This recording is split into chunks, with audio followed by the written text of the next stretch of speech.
The day the sky turned purple was the day everything changed. It started as a normal Tuesday morning. People went to work, children to school, and the world spun on its axis like it always had. But at exactly 12 o'clock p.m. Greenwich Mean Time, every screen on Earth, from Times Square billboards to smartphones in rural villages, flickered and went dark. For a moment, the world held its breath. Then, as one, every device lit up again. The message was the same everywhere, in every language. Attention, humans of Earth. This is the Galactic Empire. Stay away from Earth. This is your only warning. In New York City, Sarah Chen, a young data analyst, stared at her computer screen in disbelief. Around her, the office erupted into chaos. Phones started ringing off the hook as family members called to check on each other. Sarah's boss, Mr. Johnson, tried to calm everyone down, but his voice shook as he spoke. Meanwhile, in a small village in Kenya, Adisa and his family gathered around their old television set. The same message played over and over in Swahili. Adisa's grandmother muttered prayers under her breath, while his younger siblings asked questions he couldn't answer. In the halls of power, world leaders scrambled to respond. The UN Security Council convened an emergency session. Inside the chamber, heated arguments broke out. Some nations wanted to respond to the message. Others advocated for silence. The Chinese representative argued for a united front, while the American delegate pushed for individual nation responses. As debates raged on, the sky continued to pulse with an otherworldly purple light. Scientists around the globe turned their instruments skyward, searching for the source of the message and the strange atmospheric phenomenon. At NASA's Jet Propulsion Laboratory, Dr. Emily Sato and her team worked frantically to analyze the data pouring in.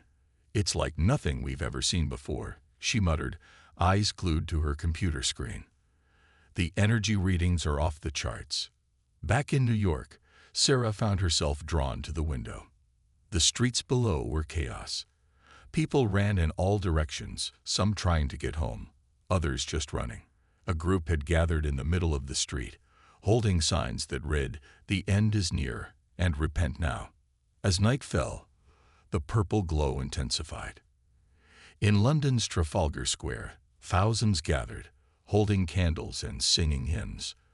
The mood was somber, yet there was an undercurrent of excitement. Humanity was not alone in the universe, and for better or worse, everything had changed. In Moscow, President Volkov addressed his nation. "We will not be intimidated by these alien threats," he declared, his voice firm. "Russia has faced many enemies, and we will face this one too." But even as leaders tried to project strength, fear gripped the world. Reports of looting came in from major cities. Religious leaders of all faiths called for calm and prayer. Social media exploded with theories, ranging from government conspiracies to biblical end times.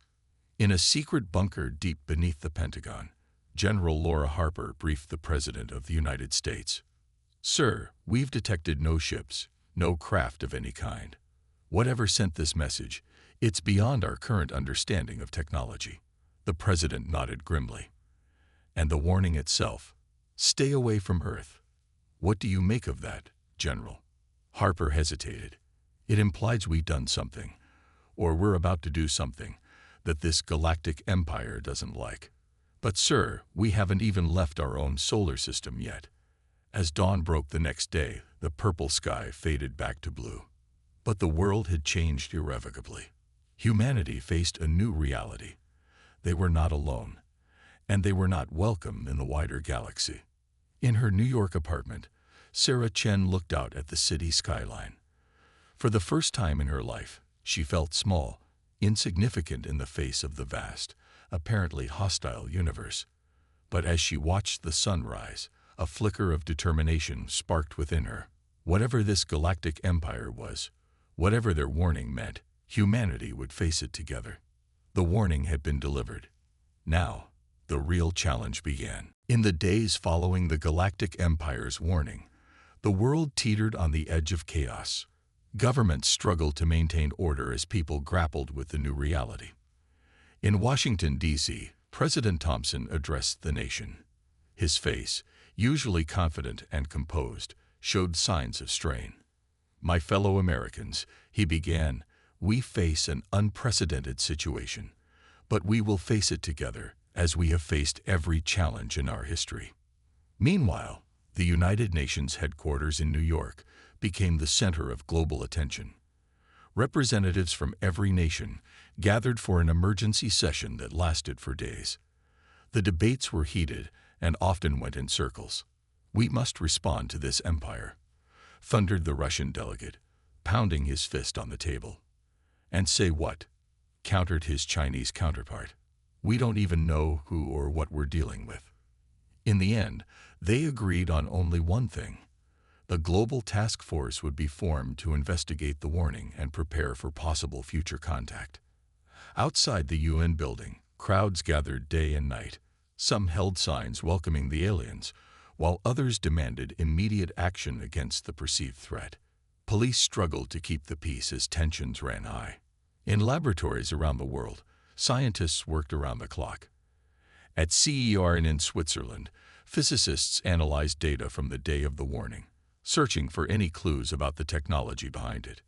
Dr. Aisha Patel, a brilliant astrophysicist, led a team at the facility. "The energy signature is unlike anything we've ever seen," she explained to her colleagues. "It's as if the laws of physics were bent just for a moment." In Silicon Valley, tech giants raced to develop new technologies. Rumors spread of secret government contracts and breakthrough discoveries. Stock prices for defense and tech companies soared, while other sectors of the economy plummeted. Sarah Chen, the data analyst from New York, found herself unexpectedly at the center of this tech boom. Her company was contracted to analyze global communication patterns from the day of the warning. As she pored over the data, she noticed something strange. There was a spike in deep web activity just before the warning. She told her boss, Mr. Johnson. "It's as if someone knew it was coming." Johnson's eyes widened. "Are you sure about this, Sarah? This could be big."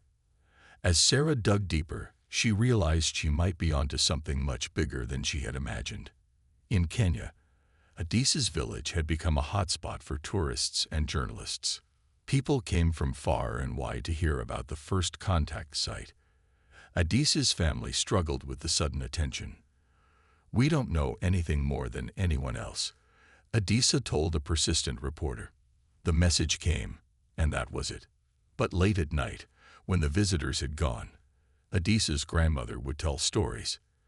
"The stars have always known secrets," she would say, her eyes twinkling. "Perhaps now they are ready to share them." As weeks passed, a sense of uneasy normalcy settled over the world. But beneath the surface, everything had changed. Telescope sales skyrocketed as people scanned the skies. UFO sightings increased tenfold. Every unexplained phenomenon was scrutinized for signs of the Galactic Empire. Governments worldwide began pouring money into space programs and defense. The International Space Station was expanded, and plans for a moon base were accelerated. In a classified facility deep in the Nevada desert, a secret project was underway. General Harper oversaw a team of the world's best scientists and engineers. Their mission?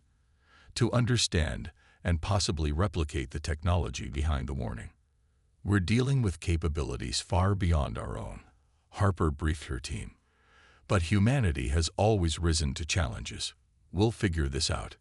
As the project progressed, strange accidents began to occur. Equipment malfunctioned in inexplicable ways. Data disappeared. It was as if something was working against them. One evening, as Sarah Chen was working late, she received an anonymous email. The message was brief. "They warned us for a reason. Stop digging." Sarah's heart raced. Who sent this? And more importantly, what had humanity stumbled upon that was so important to this galactic empire? As she stared at her screen, Sarah realized that the aftermath of the warning was just the beginning. The real mystery and the real danger was yet to come. 6 months after the Galactic Empire's warning, a new movement was growing. People around the world were no longer content to sit and wait. They wanted answers, and they were willing to risk everything to get them. Dr. Emily Sato, the NASA scientist who had first analyzed the warning's energy signature, found herself at the center of this rebellion. She had been fired from NASA for continuing her research against orders. Now she worked out of a makeshift lab in her garage. "The government wants us to stay ignorant," she told a group of fellow scientists and adventurers gathered in her living room. "But we have a right to know what's on our own planet." Among the group was Sarah Chen, the data analyst who had discovered the mysterious deep web activity. She had quit her job after receiving more threatening emails. "I think whatever the Empire is warning us about, it's already here on Earth," Sarah said. "We just need to find it." Across the ocean, in a pub in London, another group was forming. Led by Dr. James Blackwood, a maverick archaeologist, they pored over ancient texts and legends. "Every culture has stories of gods or beings from the sky," Blackwood explained, his eyes shining with excitement. What if they weren't myths, but records of this empire?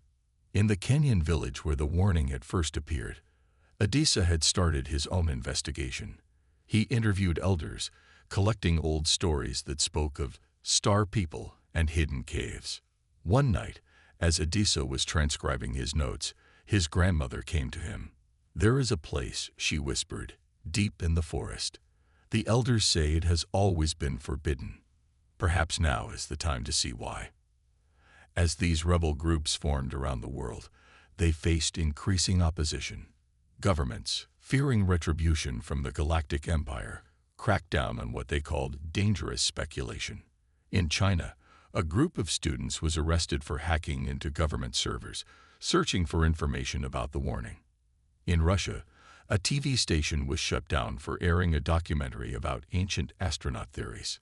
But the rebellion grew stronger. Underground networks formed, sharing information and resources. Websites sprang up, connecting curious minds across the globe. Dr. Seto and her team made a breakthrough when they detected strange energy readings from a remote island in the Pacific. "It's similar to the warning signal," she told Sarah excitedly, "but much, much older." They planned an expedition, gathering a team of trusted rebels. But as they prepared, they realized they weren't the only ones interested in the island. Sarah, monitoring global communications, picked up chatter about a top-secret military operation. "They're calling it Project Prometheus," she reported.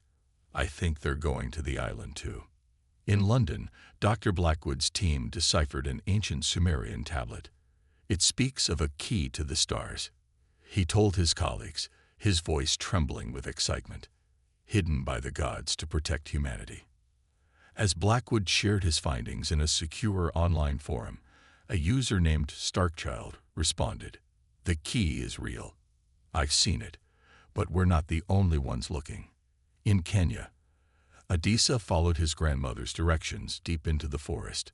As the trees thinned, he found himself facing a sheer cliff face, and there, half hidden by vines, was the entrance to a cave. Heart pounding, Adisa stepped inside. His flashlight beam revealed walls covered in strange symbols. They seemed to glow faintly, pulsing with an otherworldly energy. Suddenly, his phone buzzed. It was a message from Sarah. "Adisa, whatever you do, don't touch anything. We're on our way, and we're not alone." As rebel groups around the world converged on their discoveries, tensions rose. They were on the brink of uncovering Earth's greatest secrets. But with governments and possibly the Galactic Empire itself standing in their way, the question remained, at what cost would these answers come? In her garage lab, Dr. Sato looked at her team. "This is it," she said softly. "Whatever happens next will change everything. Are we ready?" The rebellion had begun. The race to uncover the truth about Earth and its place in the galaxy was on, and the consequences would be beyond anything they could imagine. The journey to the remote Pacific island was tense. Dr. Emily Sato, Sarah Chen, and their team of rebels had managed to borrow a small research vessel. As they approached the island, Sarah's satellite phone buzzed with a message from Dr. Blackwood in London. "Be careful," it read. The key to the stars might be more dangerous than we thought. As they neared the shore, they saw another ship already anchored in the bay. Project Prometheus, Sarah whispered. They beat us here. On the beach, they could see figures in military uniforms setting up equipment. Dr. Seto's team quickly changed plans, deciding to land on the far side of the island. Meanwhile, in Kenya, Adisa ventured deeper into the cave. The glowing symbols on the walls seemed to pulse faster as he moved forward. Suddenly, he emerged into a vast underground chamber. In the center stood a pillar of swirling energy, stretching from floor to ceiling. "Grandmother," he whispered, "what have we found?" Back on the island, Dr. Seto's team made their way through dense jungle. As they crested a hill, they saw it, a massive structure, clearly not of human origin. Its surface shimmered with an otherworldly iridescence. "It's beautiful," breathed Sarah.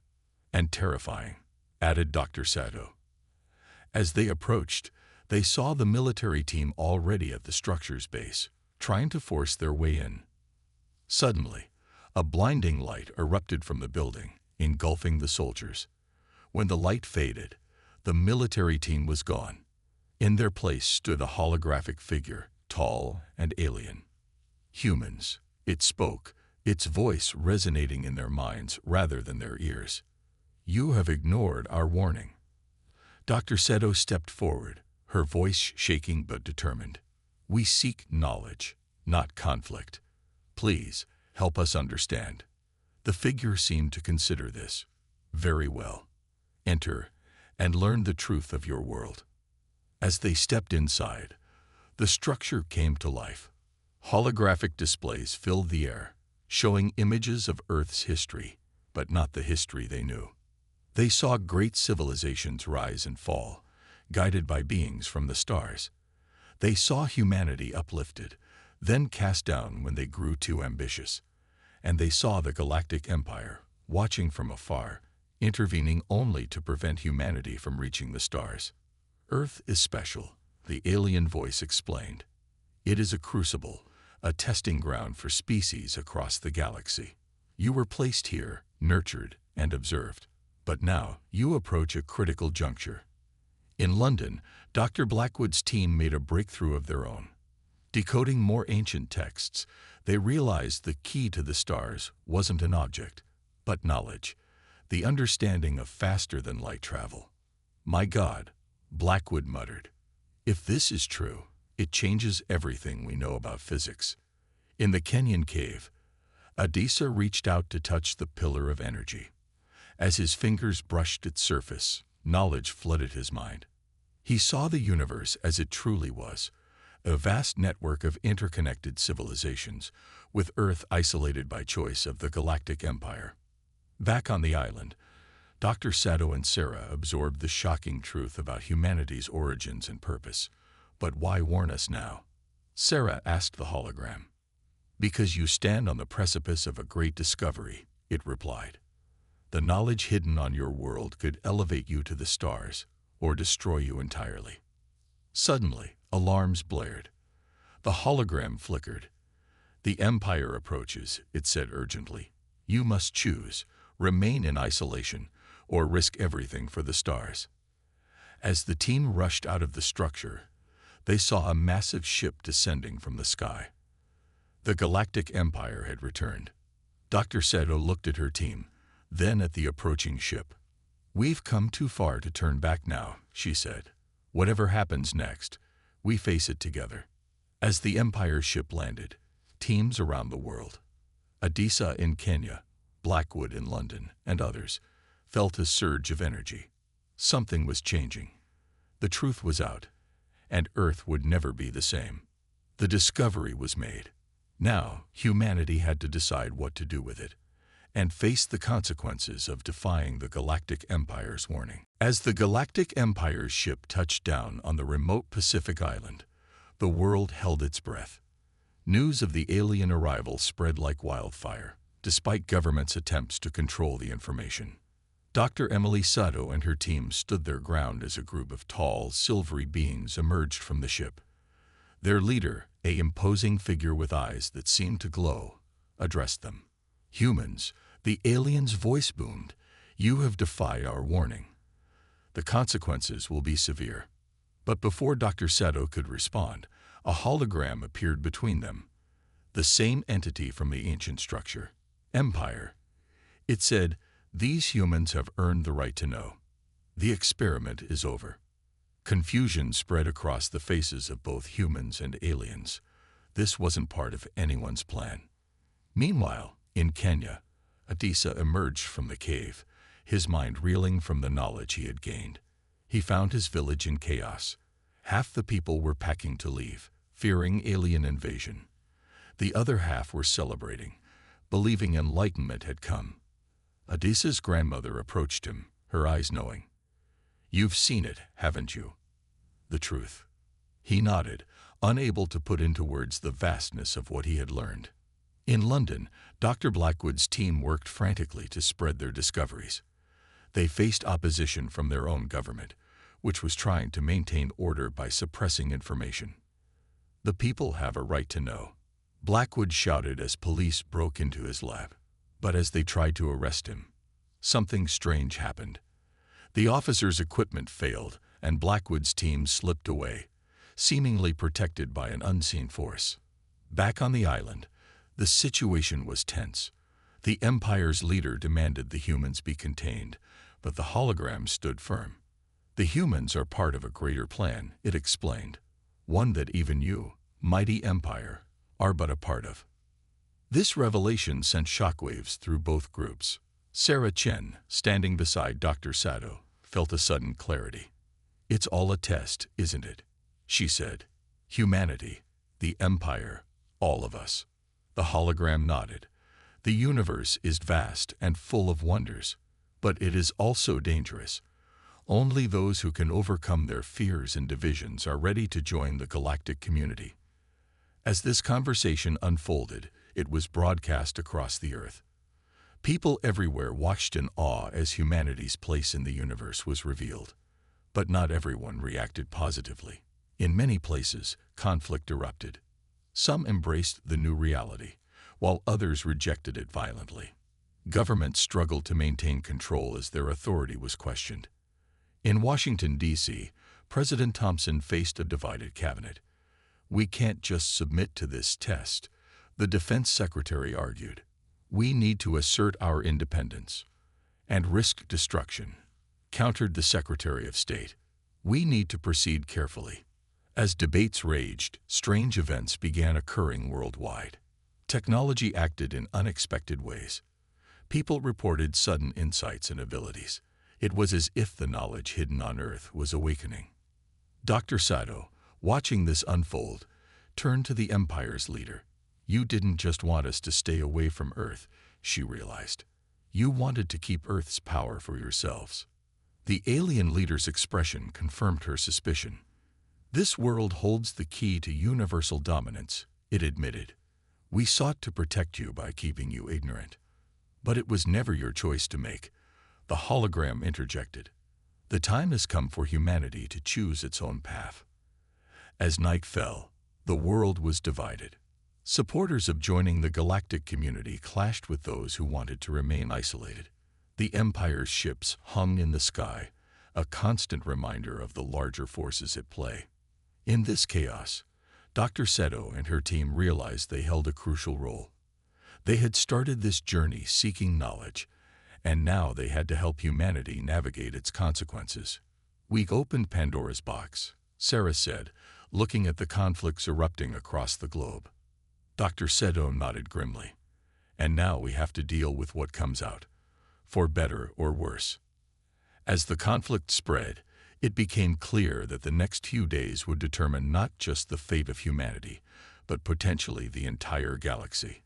The stage was set for a final confrontation that would change everything. As dawn broke on the third day since the Empire's return, an eerie calm settled over the world. The initial chaos had given way to a tense anticipation. Everyone, from world leaders to ordinary citizens, waited for what would happen next. On the Pacific Island, Dr. Emily Sato and her team gathered with the Empire's representatives and the mysterious hologram entity. It was time for the full truth to be revealed. The hologram's form shifted, taking on the appearance of a being both ancient and futuristic. To understand your present, it began, you must know your past. Earth is not just a planet. It is a seed. Images flooded the air around them, showing the birth of the universe. In the beginning, the being continued, the first intelligent species faced a dilemma. They had mastered the stars, but found no other life. They were alone. Sarah Chen gasped as she saw these ancient beings, so different from humans or the Empire, yet somehow familiar. They created us, she asked. The being nodded. In a way, they seeded thousands of worlds with the potential for life, each a grand experiment in evolution. Earth was special, a place where all their knowledge was hidden, waiting for a species worthy to find it. Meanwhile, in Kenya, Adisa felt a pull towards the cave. As he re-entered, the energy pillar pulsed with newfound intensity. Suddenly, he understood. This was one of many such pillars around the world, all part of Earth's hidden network of knowledge. In London, Dr. Blackwood and his team made a breakthrough in translating the ancient texts. It's not just knowledge, he exclaimed. Earth is a key to reshaping reality itself. Back on the island, the revelation continued. The hologram showed the rise and fall of countless civilizations across the galaxy, including the birth of the Empire. You, it said, turning to the Empire's leader, were once like humanity, curious, ambitious, but you grew fearful of change. The Empire's leader seemed to deflate, its silvery form dimming. We only wanted to maintain order, it said softly. At the cost of growth, the hologram countered. Humanity has reached a point where they can access Earth's full potential. The choice of how to use it is theirs. Dr. Sato stepped forward. But why now? Why reveal all this at this moment? The hologram's form shifted again, this time resembling a cosmic web of interconnected lights. The universe is facing a crisis. Entropy is accelerating. Without intervention, all will fade to darkness. Earth's knowledge, in the right hands, could be the solution. This revelation sent shockwaves through everyone present. The fate of not just humanity, but all existence hung in the balance. Across the globe, as if responding to this revelation, the hidden networks of Earth's ancient technology began to activate. In Egypt, the pyramids glowed with unearthly light. In the depths of the Amazon, forgotten temples rose from the earth. Beneath the ice of Antarctica, a vast machine hummed to life. People everywhere felt a change, a sudden expansion of consciousness. It was as if humanity as a whole was waking up from a long sleep. President Thompson, watching from the White House, felt the weight of the moment. "We're not ready for this," he murmured. But in that instant, a voice echoed in every human mind. Adisa's voice, somehow amplified by the cave's energy. "We are ready," it said. "We've always been ready. We just needed to remember." On the island, the Empire's leader made a decision. "We were wrong to try to keep this from you," it told Dr. Sato. "The Galactic Empire submits to the will of Earth." The hologram nodded approvingly. "The test is complete. Humanity has proven its worth. But the real challenge is just beginning." As the sun set, casting a golden glow over the island, Dr. Sato looked at her team, at the Empire's representatives, and at the hologram of humanity's creators. She realized that this was more than just a revelation. It was a revolution, the dawn of a new era for Earth and the entire universe. "So," Sarah said, breaking the awed silence, "what do we do now?" Dr. Sato took a deep breath. "Now," she said, "we change everything." The revelation was complete. Earth's true history and importance were known. But with this knowledge came a responsibility greater than anything humanity had ever faced. The next steps would determine the fate of not just their world, but all of existence. The world held its breath as humanity stood at the crossroads of its destiny. With the truth revealed and Earth's power awakened, the time had come to decide the fate of not just their planet, but the entire universe. Dr. Emily Sato, Sarah Chen, and their team found themselves at the center of this monumental decision. They had begun this journey seeking knowledge, and now they held the key to reshaping reality itself. "We need to bring everyone together," Dr. Sato declared. "This isn't a decision we can make alone." Within hours, a global conference was organized. Leaders from every nation, along with representatives from the rebel groups, gathered virtually. The Galactic Empire and the hologram of humanity's creators joined as observers. President Thompson opened the conference. "We face a choice unlike any in human history," he said, his voice trembling slightly. "Do we accept this cosmic responsibility, or do we turn away from it?" Debates erupted immediately. Some argued that humanity wasn't ready for such power. Others insisted it was their duty to save the universe from entropy. In Kenya, Adisa spoke up, his words carried by the ancient technology. "We've always been more than we thought we were," he said. "It's time we embraced our true potential." Dr. Blackwood, joining from London, added, "The knowledge hidden on Earth isn't just technology. It's a philosophy, a way of understanding reality that could transform everything."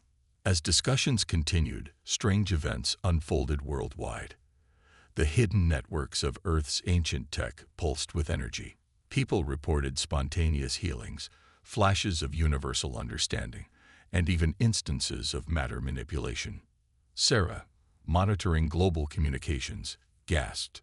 "Look at this," she told Dr. Sato, showing her a stream of data. "It's as if Earth itself is waking up, responding to our decision." The hologram entity nodded. "Earth is alive in ways you're only beginning to understand. Your decision will determine its full awakening." Suddenly, alarms blared. The Empire's leader stepped forward. "We're detecting massive energy buildups across your solar system," it announced. "If you don't act soon, the power could tear your world apart." The pressure was on. Humanity had to decide, and quickly. Dr. Sato took a deep breath and addressed the global conference. "We didn't ask for this responsibility," she said, "but it's ours nonetheless. We've spent our history looking up at the stars, dreaming of our place in the universe. Now we know we're not just part of the cosmic story, we're central to it." She paused, looking at each of her team members, then continued. "I propose we accept this challenge, not because we're ready, but because we'll never be more ready than we are right now. We'll face this together, as one humanity, united with the knowledge of Earth." A hush fell over the conference. Then, one by one, leaders began to voice their agreement. It wasn't unanimous, but it was a clear majority. President Thompson nodded solemnly. "Then it's decided. Humanity accepts its cosmic role." The moment the decision was made, the world changed. The ancient technologies fully activated. A wave of energy swept across the planet, connecting every human mind in a moment of shared consciousness. In that instant, humanity understood. They saw the vastness of the universe, the threat of entropy, and their unique position to change it all. They also saw the risks, the potential for destruction if this power was misused. As the energy wave subsided, people found themselves transformed, not physically, but mentally and spiritually. They were still human, but now they were also something more, guardians of universal balance. The Empire's leader bowed to Dr. Sato and her team. "We came as conquerors," it said, "but we leave as allies. The Galactic Empire is at Earth's service." The hologram of humanity's creators smiled. "The experiment is complete, and it's a success. You've exceeded our highest hopes. The future of the universe is in your hands." As dawn broke on a new era, Dr. Sato looked at her team, then at the horizon. "Well," she said, a mix of excitement and trepidation in her voice, "I guess it's time to save the universe." Sarah grinned. "Just another day at the office, right?" Laughter rippled through the group, a moment of lightness before the enormous task ahead. Humanity had made its decision. The warnings were in the past. Now, the true adventure was about to begin. The story of Earth and the Galactic Empire wasn't ending. In many ways, it was just beginning.